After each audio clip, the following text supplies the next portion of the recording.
Isipin mong naglalakad ka sa isang magandang baybayin at may nakita kang tila isang normal na puno ng mansanas. Pero mag-ingat, maring ito na ang pinakamapanganib na puno sa buong mundo. Ito ang puno ng manchineel o Hippomane manzanella. Matatagpuan ito sa Caribbean, Central America at ilang bahagi ng South Florida. Sa unang tingin mukhang ordinaryo, pero huwag magpalinlang. Namumunga ito ng maliliit na prutas na kahawig ng mansanas, kilala bilang death apples or mansanas ng kamatayan. Kahit isang kagat lang ay maaaring ikamatay. Nagdudulot ito ng matinding pananakit, pagsusuka, at minsan, kamatayan. Hindi lang prutas ang mapanganib. Ang dagta ng manchineel ay lubhang nakakalason.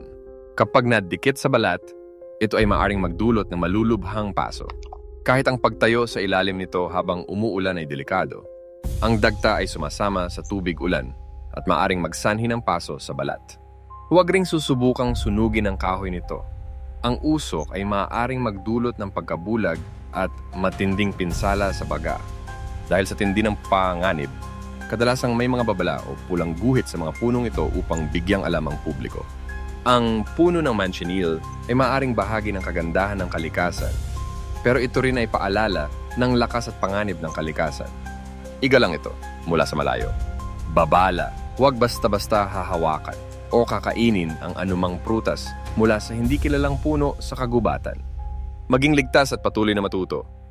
Kung nagustuhan mo ang ating video, pa-like at pa-subscribe na rin sa ating YouTube channel at i-hit ang bell button para lagi kang updated sa ating bagong video. At tulad nito, maraming salamat!